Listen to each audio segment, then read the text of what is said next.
ಮಾಡಿದ್ದೇವೆ.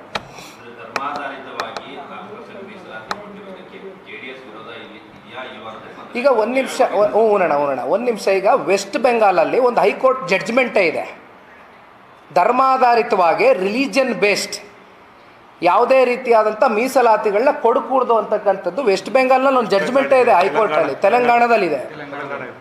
ಹಾಗಾಗಿ ನಾವು ಹೇಳ್ತಾ ಇರ್ತಕ್ಕಂಥದ್ದು ಇಷ್ಟೇ, ನಾವು ಬೇರೆ ರೀತಿ ವಿರೋಧಿಸ್ತಾ ಇಲ್ಲ. ಈಗ ಹಲವಾರು ಸಮುದಾಯಗಳು ಹಿಂದುಳಿದಿರ್ತಕ್ಕಂಥವು, ಆರ್ಥಿಕವಾಗಿ, ಶೈಕ್ಷಣಿಕವಾಗಿ, ಸಾಮಾಜಿಕವಾಗಿ ಎಲ್ಲ ರೀತಿ ಹಿಂದುಳಿದಿರ್ತಕ್ಕಂಥ ಸಮುದಾಯಗಳಿದೆ.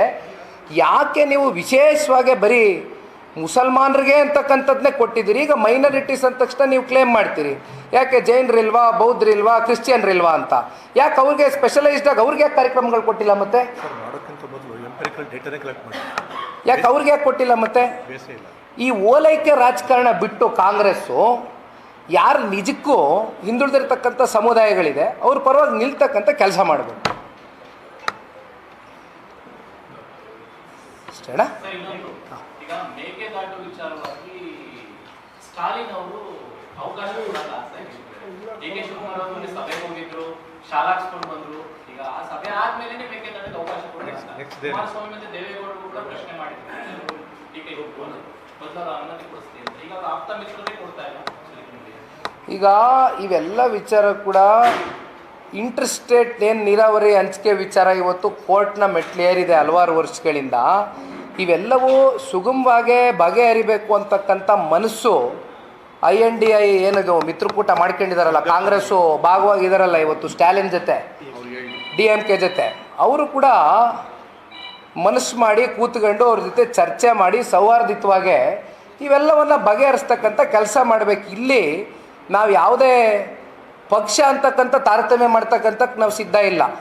ಇದು ನಮ್ಮ ನಾಡಿನ ನೀರಿನ ವಿಚಾರ, ನಮ್ಮ ರೈತರಿಗೆ ಇದರಿಂದ ಅನುಕೂಲ ಆಗ್ತಕ್ಕಂಥ ನಿಟ್ಟಿನಲ್ಲಿ ನಾವು ಎಲ್ಲರೂ ಒಗ್ಗಟ್ಟಾಗಿ ಒಂದು ಒಳ್ಳೆ ತೀರ್ಮಾನ ತಗೋಬೇಕು. ಅದಕ್ಕೆ ಏನು ಸನ್ಮಾನ್ಯ ಈ ರಾಜ್ಯದ ಉಪಮುಖ್ಯಮಂತ್ರಿಗಳು ಸ್ವಲ್ಪ ದಟ್ಟವಾದಂಥ ಒಂದು ಹೆಜ್ಜೆ ಇಟ್ಟು ಸ್ಟಾಲಿನ್ ಅವ್ರ ಜೊತೆ ಕೂತು ಫಸ್ಟು ಒಂದು ಪ್ರಿಲಿಮಿನರಿ ಒಂದು ಮೀಟಿಂಗ್ ಮಾಡಲಿ ಅಂತಕ್ಕಂಥದ್ದು ನಾವೆಲ್ಲ ಆಶಿಸ್ತೀವಿ. ವೇದಿಕೆ ಸಿದ್ಧ ಮಾಡಲಿ.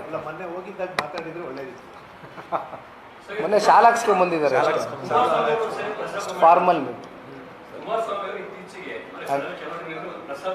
ರಾಜ್ಯ ಸರ್ಕಾರ ಸೌಹಾರ್ದವಾಗಿ ನಡ್ಕೊಳ್ತಾ ಇಲ್ಲ ಅಂತ ಆ ಥರ ನಡ್ಕೊಂಡ್ರೆ ಈ ಥರದ ಸಮಸ್ಯೆಗಳು ಎಲ್ಲ ಜಲ ಸಂಬಂಧಪಟ್ಟಂತೆ ಸರ್ಕಾರ ಆ ಥರ ಮಾಡಿದ್ರೆ ಆ ಸಾಧ್ಯತೆ ಇದೆ ಅಂತ ಕುಮಾರಸ್ವಾಮಿ ಸರ್, ನಾನು ಇದೇ ವಿಚಾರದಲ್ಲಿ ಹೇಳಿದ್ನಲ್ಲ ಇವಾಗ, ಇಲ್ಲ RDSS ವಿಚಾರದಲ್ಲೇ ಮಾತಾಡ್ತಾರೆ. ಸರ್ಕಾರ ನಮಗೆ ಅನುಕೂಲ ಕೊಡೋದಿಲ್ಲ, ಇಲ್ಲಿ ಸಬ್ಸಿಡಿಗಳು ಕೊಡೋಕ್ಕೆ ರೆಡಿ ಇದ್ದಾರೆ, ನಿಮ್ಗೆ ಗ್ರ್ಯಾಂಟ್ಸ್ ಕೊಡೋಕ್ಕೆ ರೆಡಿ ಇದ್ದಾರೆ, ಲೋನ್ ಕೊಡೋಕ್ಕೆ ರೆಡಿ ಇದ್ದಾರೆ. ನೀವ್ಯಾಕೆ ಬಳಕೆ ಮಾಡ್ಕೊತಾ ಇಲ್ಲ ಕೇಂದ್ರ ಸರ್ಕಾರನ? ಇಲ್ಲೇ ಇದೆಯಲ್ಲ ಪಾಯಿಂಟು. ಒಂದು ಸಣ್ಣ ಉದಾಹರಣೆ ನೀವು ತೋರಿಸ್ಬೇಕು, ದೊಡ್ಡ ಮನಸ್ಸು ಮಾಡಬೇಕು. ಇಲ್ಲಿ ಏನು ವ್ಯಕ್ತಿಗತವಾದ ಸಂಬಂಧ ಬೆಳೆಸಲಿಕ್ಕಲ್ಲ ನಾವಿಲ್ಲಿ ಕೂತಿರೋದು ಈ ಪೊಸಿಷನ್ನಲ್ಲಿ. We are answerable to the people of our country and our state. ಅವರಿಗೋಸ್ಕರ ನಾವು ಒಂದು ಹೃದಯ ವೈಶಾಲ್ಯತೆಯನ್ನು ತೋರಿಸ್ಬೇಕು, ಒಂದು ಸೌಹಾರ್ದತೆಯನ್ನು ತೋರಿಸ್ಬೇಕು. ತಾವು ಹೇಳ್ದಂಗೆ ಆ ಮನಸ್ಥಿತಿ ಇಲ್ಲವೇ ಕಾಂಗ್ರೆಸ್ ಅವ್ರಿಗೆ?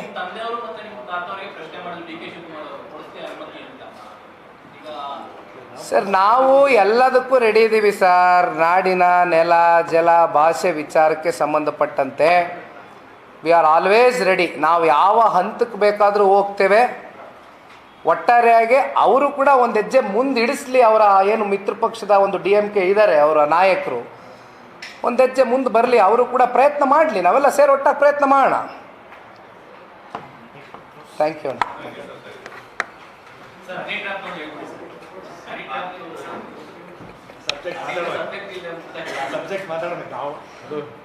ಅಣ್ಣ, ಈಗ ನಾನೊಂದು ಪಾಯಿಂಟ್ ಹೇಳ್ತೀನಿ. ನಾನು ಒಬ್ಬ ಯುವಕನಾಗಿ ಈಗ ತಾನೇ ನಾವೆಲ್ಲ ರಾಜಕಾರಣದಲ್ಲಿ